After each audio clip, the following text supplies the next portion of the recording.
All right, guys. Just wrapped up the watch along stream. A lot of fun. Had up around 50 to almost at some point 60 viewers in there pretty consistently by the end of the game. So we're going to continue to do those watch along streams all season for the Huskies. I did have to do it on my laptop tonight. Hopefully, going forward, I'll be able to do it from here. But good way to start off the season for the team and the channel. So hope you guys enjoyed that, and I hope you guys enjoyed the game. And it went about as good as you could hope overall, given the fact that we have measured expectations for 2022. I think that you expected to take a little bit of a step back with your defensive backs because you lost two studs, two guys who went in the first two rounds of the draft. You maybe expected to lose a little bit with your interior offensive line and the run game in general. I think that was a reasonable expectation when you lost some of your running backs, like losing Richard Newton, losing Sean McGrew. You kind of expected there to be a little bit of a step back there, but more than made up for with the addition of several pieces that made this game not only successful, not only a victory, but more fun. And of course, I'm talking about that passing game, which was great tonight. And I'm talking about a run defense that can actually force the other team to have to throw the ball every now and then. Now, look, this is just a test run, right? You're playing Kent State. The fact that Kent State was still in the game to a certain extent in the third quarter, maybe you'd say, I really wish this Washington team would just have the game be shut down by halftime. If they were where we wanted them to be, maybe this game would have been like 50 to nothing at halftime, or something extreme like that. But for where we are as a program, pretty good. And I'm happy. I was entertained tonight. I can safely say after that game, I know it's a weak opponent. I know it's a terrible defense we're playing. But with the way that game went, I think it's very clear that the right decision was made at quarterback. So that's good. And look, if you look at this conference right now, with what Oregon did today, with what Utah did today, you got to start wondering, combined with our pretty soft schedule, could this team sneak a Pac 12 title without necessarily being world beaters? Could they be just good enough to be a little better than teams like Oregon and Utah that look like they may have been overhyped?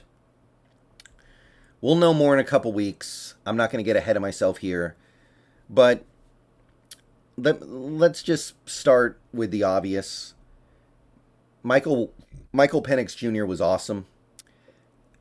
They kept it simple for him for the most part, but this offense looked really good. Lot of misdirection, a lot of very interesting stuff wrapped into this offense. We saw jet sweeps and fly sweeps. We saw, the reverse flea flicker. We saw a bunch of screen passes to receivers, screen passes to running backs, misdirections, all kinds of different cool things in this offense.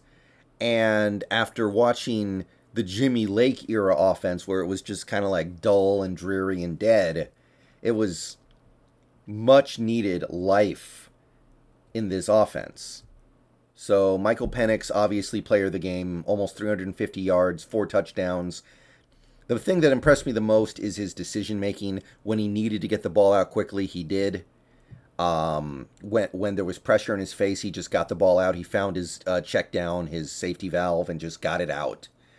And he was really accurate on almost all of those plays. The pressure, when it came in, did not get to him. And we didn't start settling for anything less than a touchdown until after the game was partially decided. Like, we kicked that field goal right before halftime. Yeah, you would have liked to have gotten 6 there, but at that point, you've already started with 4 straight touchdowns. At a certain point, you go, okay, I think the offense has held up their end of the bargain.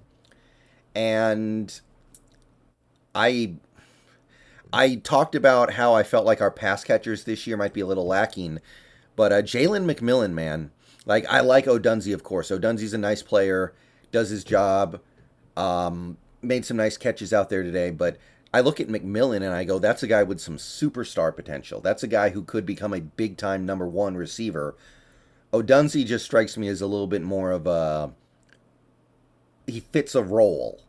So the Jalen McMillan thing, I kind of forgot about him because obviously last year was such a mess.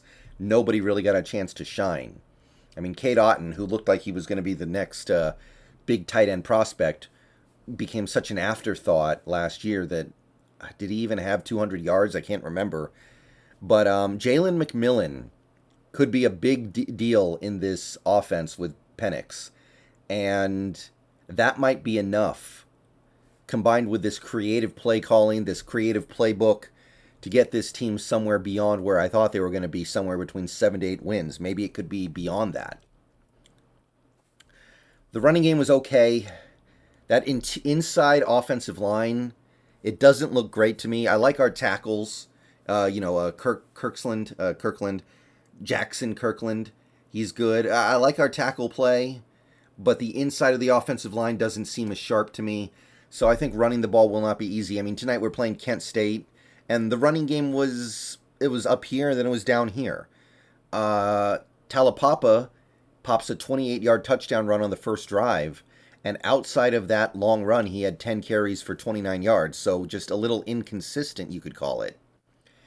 Will Nixon had a 10-yard run to set up another touchdown later in the game, and then other than that 10-yard run, he had 8 carries for 19 yards. So against a better defense, there might not be much of a running game this year, so we are going to have to lean on that passing game, and Penix, I'm going to mess that one up a lot this year, just be ready for it, showed that he's got the decision-making, he's got the arm, he's got the mobility. How nice was it to see him take off and scramble for a couple first downs on third? He did have that one where he slid too early, but he's got the ability to do that. He's got good pocket presence. He's got a good understanding of how to run this offense. All these things come together, and you're like, maybe we don't need to run for 200 yards a game to win. Maybe the quarterback can actually be the driving force behind something here. So, offense, awesome. Quarterback was great. What receivers were great, except for maybe Culp. He had a drop. He didn't look stellar, but drops happen. McMillan had a pretty bad drop too, and then he redeemed himself immediately. So I could see it becoming more of a high-flying passing attack this year. As for the defense, like I said, there are some plays where you notice the defensive backs are not Trent McDuffie and Kyler Gordon. So that's going to be a problem, especially against better teams. Now, Kent State was running their up-tempo offense for a good chunk of this game, and I know it's not easy to shut them down, and it's not like we played poorly on defense at all. We forced several turnovers, 3 interceptions. We got some pressure on the quarterback, although we did not really find a way to bring him down very much. And it wasn't like it was a bad game at all. I mean, we held Kent State's quarterbacks collectively to under 50% completion, but you do notice we don't have those elite outside defensive backs anymore. Now, good news is, while they did have some success on the ground, overall you're looking at this game and you're going, last year was a lot worse. So the linebackers look better, the defensive line looks better. I think that Ale guy, I don't know if it's Ale or Ale pronunciation, going to be a fan favorite. So the run defense at least allows us to force the other team to throw the ball, which is going to create opportunities like this. Against a better team, I don't know if you can expect similar results. I don't know if that's fair of an expectation. But against this team, it was plenty good enough.